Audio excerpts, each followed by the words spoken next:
Good evening, everyone. My name is Renee Hoyos. I'm the Executive Director of the Tennessee Clean Water Network, and I'm here on DTV tonight to talk about the Citizens Climate Lobby. I have with me tonight three guests, starting with Mr. James Talbert, who is the Conservative Caucus Director. Welcome. Thank you. Don Kraus, who is the Coordinator. Good, glad to be here, Renee. Yeah, you're very welcome. And Joanne Logan, UT Professor from the Biosystems Engineering and Soil Science Department at UT Knoxville. Welcome. Thank you. Well, thank you. So tonight we're going to talk a little bit about the Citizens Climate Lobby. We're going to talk about climate change, and we're going to talk about some events that are coming up in the community. So I thought we would set the stage first with Joanne Logan. If you could talk to us a little bit about the issues of climate change in general and what we're seeing now, what the science says about climate change. Sure, yeah, I'd be glad to do that. I'm actually teaching a class this fall on environmental climatology, so I'm trying to get back up to speed again on all my information.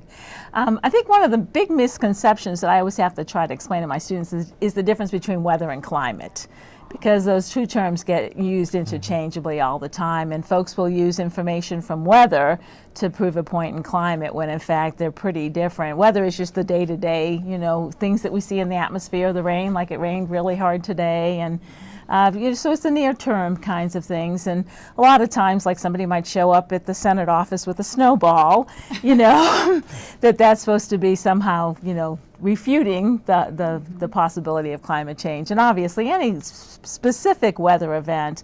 Now, some weather events like large hurricanes that move over warmer ocean temperatures, perhaps there's some link you could give to climate trends, but it's a little tenuous, it's a little harder to prove than the long-term climate, which is more like looking at 30 years of data, 50 years of data. And a lot of people don't realize that, in fact, lots of different agencies throughout the world take lots of measurements every day. They take it in by satellite. They also take a lot of land measurements.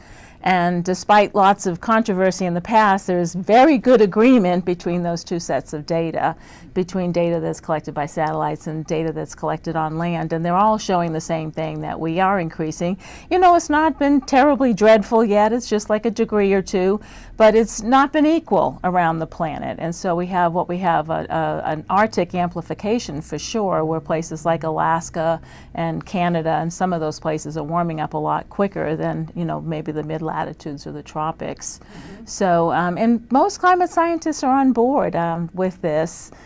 And I kind of like to draw the analogy with the tobacco industry. We knew decades ago that tobacco caused health issues, but we didn't know every little tiny reason why tobacco caused cancer. But the Surgeon General didn't sit around waiting until every last piece of evidence came in before he said, stop smoking, not good for your health.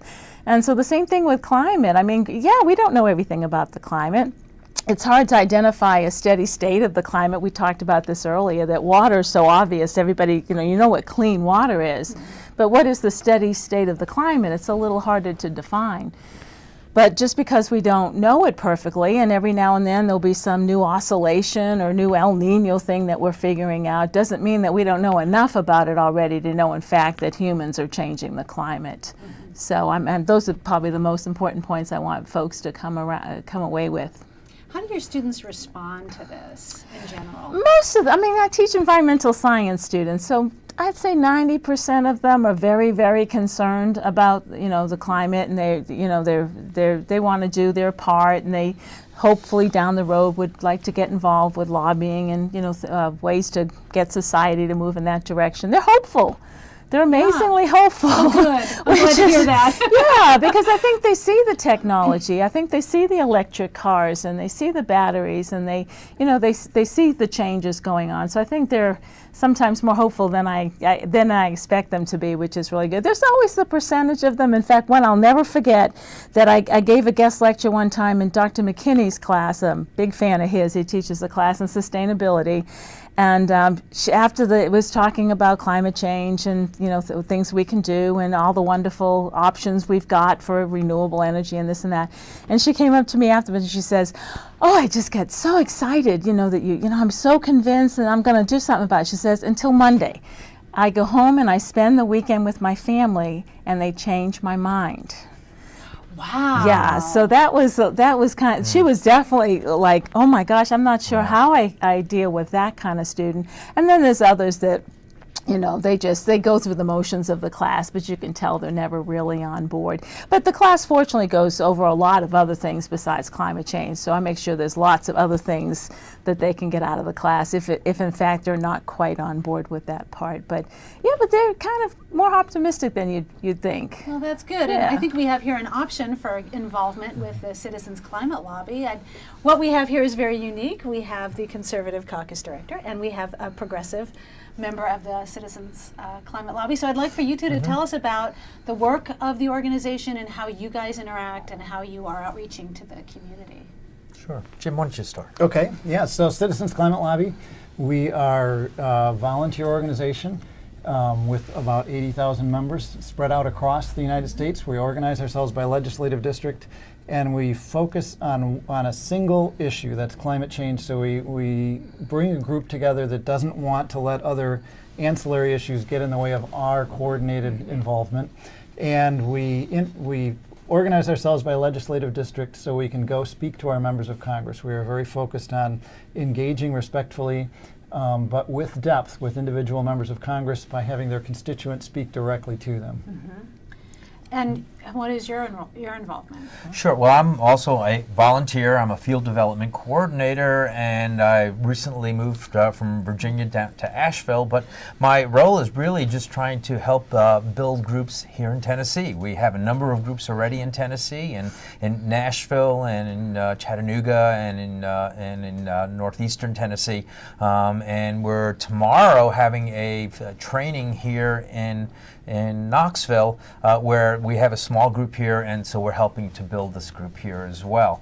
And because really, you know, we have a vision of a livable world for Citizens Climate Lobby. That's what we're about, is a livable world. And that's why Jim and I, who are very different sides of the political spectrum, work together, because we both want a livable world. And we have a mission which is really to build a political will for a livable world by empowering people to have breakthroughs so we could actually build that political will. And so we're about teaching people, how do you talk with a member of Congress, and how do you do it respectfully, because we're betting the farm on building relationships on both sides of the aisle. How do you write a letter to the editor and have an editorial board visit? You know, how do you be able to help talk to community leaders and grass tops within a community and really get them on board endorsing the concept that yes, there is climate change and we need to do something about it. And these different steps that we take, these political levers that we all as a group kind of grab onto and try to yank on, that's what we're about, is really empowering people to be part of that. And it's just been, so I mean, I worked at an organization for 20 years in Washington, and my background is being up on the Hill lobbying, but the energy that this organization has just been incredible. You know, in June we do these big national meetings. So this last June, for example, you know, we had 1,000 people that came into Washington. You know, in the morning we gathered on the steps. We have a picture of all the folks that came to Washington. Yeah. Can we throw that one up? We gathered on the steps there, and you know, we were able to meet with 500 congressional offices, and more than a third of them were the members of Congress themselves, to really talk about, you know, how do we have a climate solution? And we do. We have a good, simple, effective climate solutions that people on both sides of the aisle could get behind and support. And we really try and start with each of those members of Congress from where they are. So, you know, if you listen to the news, you understand that different members of Congress have taken different positions or are at different places in their evaluation of the data and their evaluation of the science behind it.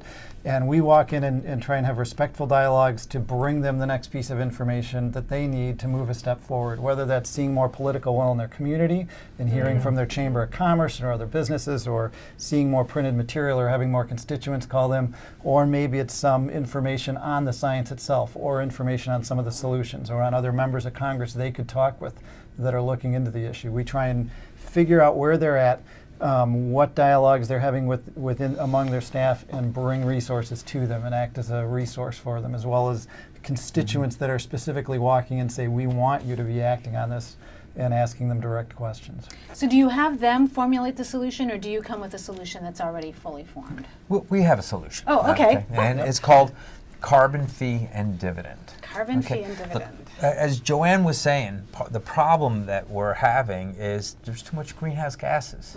And economists will tell you, if you want less of something, you make it more expensive. You know, going back to that cigarette, you know, example, you know, we were at 50% about of the population smoking, and now we're down in the teens. And it's education is part of it, but the bigger part from the studies has been it's more expensive. They keep raising the price on it. Yeah. So what carbon fee and dividend is about is you put a small price on CO2 emissions, and you do it at the source, at the mine, at the well, at the port of entry. So that's only like less than 1,500 actual entities that actually where you have to put this fee. Okay. And so you start it rather low, and then you build it up. Our proposal says to start it at $15 per metric ton equivalent of carbon dioxide, and then build it up $10 per ton per year. So it goes up gradually. And then all of the money, that's the fee part of it. And we call it a fee because the government doesn't get to keep all that money. Okay, it's not a tax. The government doesn't keep it. What happens is all of that gets returned to American households, divided equally and fairly as a dividend, as a monthly check.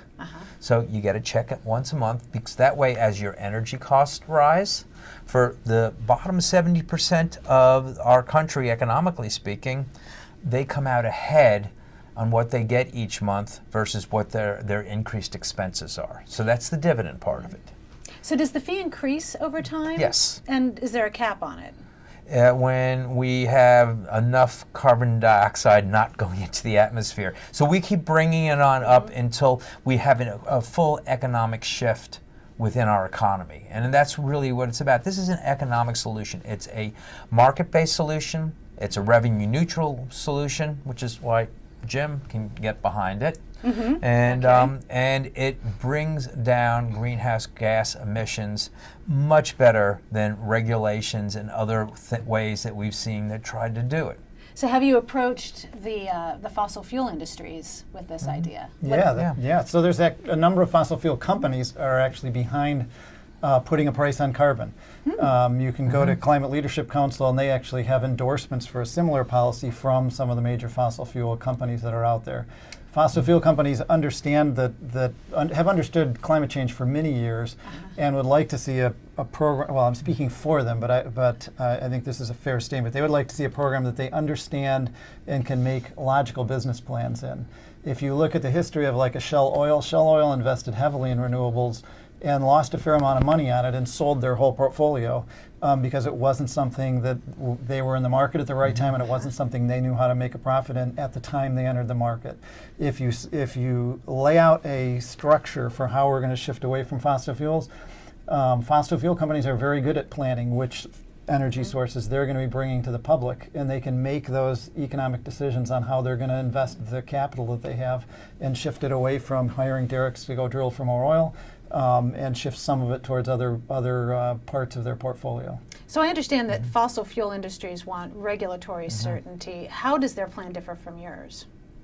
Or do you know?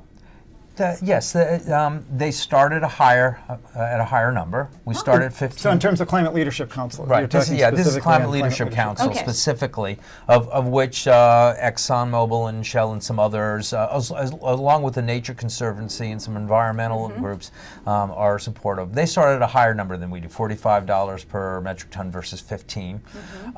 They want to see climate-specific regulations eliminated and replaced with this. We're agnostic on that. We believe that if we follow this process, there won't be a need for those down the road. So those are the two biggest difference between the two. Okay. Now I noticed that your proposal also talks about a border adjustment, and border adjustments have been in the news pretty big with the new tax. Tax reform that we'll be having here this year, and I'm curious why you chose the border adjustments as a mechanism. Yeah, so one of the things that we have a concern about is protecting our industrial base in the United States. So right now when we take actions that require fuel. There's a cost for that fuel, and we make things for ourselves, whether it's a pair of glasses or a shirt. There's costs involved in there that if we increase the cost of fossil fuel, some of those costs will go up. And what we want to make sure is that any policy we put in place doesn't just take those jobs and have somebody incentivized to take those jobs overseas. So our border adjustment is a little bit different than the border adjustments that were being talked over from a tax policy, in that it's specifically looking at adjusting the prices of items at the border that we're importing to account for the amount of CO2 that was emitted while those items were being produced. So you go back into the countries of origin and look at their manufacturing base. If they do not have a climate policy in place to reduce their greenhouse gas emissions that is at least as stringent as ours, then you put a tariff on those goods based on the amount of CO2 that were emitted while those goods were being produced to equilibrate the cost with American manufacturers. Does that go into the fee? And then that It's the goes same into the pot. fee. Yeah, Okay, it goes got in. it. Yeah. And there's also another impact of that border adjustment, is because if you're in one of these countries that wants to import to this market, right, and you see that a lot of your money is now going into this tariff, you'd rather keep it in your country. So you can put a price on carbon in your country and therefore keep that money there. So it begins to have a domino effect. We start seeing this shift. And what's really, in how fossil fuels are looked at, because right now we don't pay, fossil fuels and the whole industry doesn't pay for a lot of the cost. It doesn't pay for the cost of trying to be able to adopt to climate change. It doesn't pay for the health related costs from the emissions that are in the air. It doesn't pay for what it does within our societies. So once we start seeing this economic shift in enough other countries, then it has a snowball effect. Okay. I know there's been some criticism about possibly other countries trying to retaliate and lawsuits with the WTO. So what is the mechanism that you guys have to prevent that from happening, if there is one? Well, within the WTO, doing these kind of environmental adjustments is allowed. Okay. But on the other hand, if the U.S. doesn't have a price on carbon, and Canada, for example, does have a price on carbon now, and they're doing it province by province, but any province that isn't up to speed by, I believe it's 2018, they're going to have to do something. They're doing it nationally. So Canada might turn around and say, well, if you want to sell into Canada, you're going to have to pay our border adjustment. It could it's more than a one-way street, but we, as American citizens, believe that our country really should take leadership on this. And it's something that we can take leadership in, and we can take leadership in a way that really works on both sides of the aisle. And we've been seeing so much more bipartisan work together around climate over this last actually few months, despite what's coming out of the White House. Despite that is really, really encouraging. Well, that's good. So you've got a big event coming up tomorrow. Why don't you tell us what's going on? Sure. Go ahead. Okay. So we're here to do a climate advocate training. And so we will be over at University of Tennessee at the agricultural campus tomorrow. It's going from 9 to 12:30. And people are invited to come. We're going to not only learn more about Citizens Climate Lobby and how we operate and what we do, but we're going to learn about how do you lobby and how do you write that letter to the editor and the impact that has. How do you actually give a really succinct, what we call a laser talk. What are the political levers that we have available for us to pull on so we could be making a difference? This is all about each of us being able to have personal breakthroughs. So this is a training to be able to actually go ahead and do that. Great. Well, I know that we are all in our own little bubbles sometimes, and that certainly became apparent after the election. And I'm just curious from the two of you, like, how did you reach across the aisle between the two of you and between the two movements? What are the tools that you use for that? Yeah, I'll start on that one. So I have been interested in climate policy for a while, and I had a career doing environmental cleanups for corporations. So Dow Chemical was a client, Enbridge Oil, Occidental Chemical. And I have viewed climate change as a real issue, and when I wanted to get active in it, I started exploring other environmental groups. And to be honest with you, I had a a problem with the breadth of the number of issues that many of the organizations were picking up. Finding Citizens Climate Lobby that is really laser focused on a solution that I think is a very practical solution and that has a strategy of building respectful relationships with members of Congress and building out those relationships. It really connected with me, so that when I'm in a group with people who have a broad diversity of political backgrounds and opinions on whether a pipeline should go through North Dakota or whether we should have more nuclear power or more wind or solar or exactly what the solution should be, as a group, what we're focusing on is trying to get a price on carbon. And as a group, we really believe that there's a very solid analysis out there that says that if you put a price on carbon, the rest of these solutions flush out. You can go have your arguments on them later, but you move away from having more carbon dioxide emissions. And so a lot of the interactive dialogue then starts to go away, and we start finding that those points of commonality, which are the same ones we're trying to bring into Congress and say, we think there's overlap here and we'd like people on both sides of the aisle to put down a couple of issues and not try and solve all of the world's problem with one issue, and instead try and solve that problem. You know, I was online today looking at climate funding, and all of it seemed to be about reducing consumption.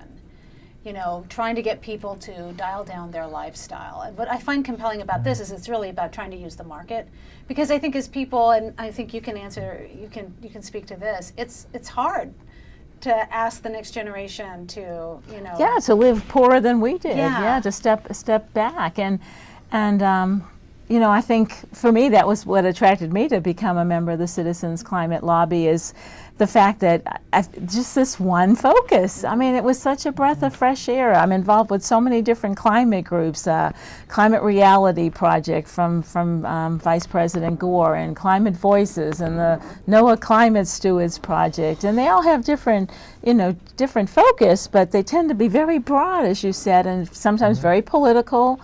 And I mean, I'm a very political person, so I'm okay with that usually. But this focus on lobbying and on this fee and dividend just really spoke to me. That wow, because I've just come to the realization it's great to do all these individual actions and to, not to, eat organic or whatever, but you're just not going to get everybody on board with that. It's not going to make a impact fast enough. I mean, we need to make a fast impact here. That's what all the climate scientists are. I mean, it's already written. I mean, we already have so much carbon up there that we're going to have some climate change. There's no avoiding it, but we are. It's just this tipping point we're trying to avoid, this really catastrophic kind of a change, which is going to take some major policies. And for me, this just made so much sense. You just start putting a fee on carbon. And just like as you said with the cigarettes, it's the same idea. People just aren't going to use as much when it costs more. And getting the dividend, the students will still be able to go have their cup of Starbucks or whatever. They'll have money for that. They'll have a little money for that. Yeah, so in Tennessee, we are blessed to have a very, very conservative congressional delegation. And in fact, our current congressman has called people that think about climate change and the environment kooks, radicals, and extremists. So how would you advise people to reach out to their congresspeople when they get this kind of response? Oh, I'll grab onto that for just a second. So when he says that, he's calling former Secretary of State George Shultz from Ronald Reagan a kook, radical, or what was his other word? Extremist. And personally, I don't think George Shultz is a kook, radical, or an extremist. I also don't think James Baker, former Secretary of Treasury under Ronald Reagan, is a kook, radical, or an an I also don't think that Bob Inglis, former senator from South Carolina, representative, former representative. There are a number of voices out there that are well established in the Republican Party that are speaking out on this, and it's a very easy way to deflect the issue when you haven't taken the time to develop a more robust policy position to present back to your constituents. Great. And on the other end of that, we've had conversation after conversation with some of these very, very conservative members of Congress, and we have had some changes of heart. And just because, so many times we will get a comment from a member of Congress or from a staffer, and it's like, hey, you're not like the other environmentalists that come and talk to us. You're not screaming at us, because we have one rule as an organization, and that's you show respect, appreciation, and gratitude whenever you talk to a member of Congress or their staff. And that's where we start the conversation from. And it really, really makes a difference. I mean, for example, we had a group out in the Midwest they were supposed to have a meeting with the member of Congress, and they show up in the office, and they learned, the member was busy, he couldn't be there, and they're meeting with staff. So they start the conversation with respect and gratitude. And it's in one of these little tiny tight house offices with these dividers in them. And this particular member had worked on some wetlands issues, and that's what they were thanking the staffer for. And you hear from the other side of the divider this voice go, hey, I worked really hard on that. And the member of Congress walks around the divider, comes and sits down and spends the rest of the time talking with the group, because we started off with respect. And that's our one rule. And we have one philosophy, and that's it's better to be interested than interesting. And for me, by the way, this is one of the things I learned when I first started with CCL that attracted me to this, is I learned some new things as a lobbyist. Because rather than spending the whole time talking about what a wonderful, wonderful thing carbon fee and dividend is, we ask a lot of questions. We talk. We really listen. I mean, think of it this way. If you go on a first date with someone, who would you rather go on a second date with? Someone that asks a lot of questions about you, or someone who only wants to talk about themselves? And so, it really makes a difference. And we've seen these changes in many, many offices where people, these people who are in the leadership of the Freedom Caucus are now starting to shift and think a little differently. And we have, we've helped create something called the Bipartisan Climate Solutions Caucus. And this is a House caucus. There are currently 52 members of it. The latest to join was the Republican chair of the House Foreign Relations Committee, Representative Royce. And in this caucus, to join, if you're a Democrat, you got to find a Republican to come on board with. And if you're a Republican, you got to find a Democrat to come on board with. And so we come 2 by 2. And anyone from Tennessee? Not yet, but that's one of the reasons why we're here working in Tennessee, so we could actually get there. And we will. This is still pretty new, so it's nothing about the members in Tennessee yet. They just haven't been asked enough yet. Ah, I see. So do you guys have legislation that you're proposing, or how are you going to get this plan going? So we do have a sketch of our policy that we speak to members of Congress on. And it's up on our website. Yep. Okay. And we also have a bunch of supporting data on it, of economic studies on the impact. In fact, we even have an economic study that can be broken down by legislative district. So every member of Congress, we can walk in and break it down and say, here's how it would affect your constituents. And then we are engaging in dialogue with members of Congress that are interested in building that out so that we can help them when their staff and inform them as they start looking at putting together a bill to introduce. But we want this to be a bill, this has to be, at this point, a bill that really has a Republican sponsor and a Republican Congress. Does, And we've gotten to the point where, from not having space within the Republican caucus to talk about climate, we've gotten to the point where just a few weeks ago there was a vote on the Defense Department authorization that basically it was an amendment to take out language that says climate change is a national security threat. And there were 46 Republicans who came on board and joined Democrats to be able to defeat that amendment. And that's because of the work of the Bipartisan Climate Solutions Caucus. So there's now becoming space within the caucus to have this conversation. So, we're getting really optimistic and really excited that we're going to be able to do this, and we believe we might even be able to get this bill introduced this year. That would be exciting. Yes. Well, I want to thank you all for coming out tonight. Again, Joanne Logan from the UT Knoxville Biosystems Engineering and Soil Science, Jim Talbert, the Conservative Outreach Director, Don Kraus, Field Development Coordinator. Thank you so much, and good night. Night. Thank you.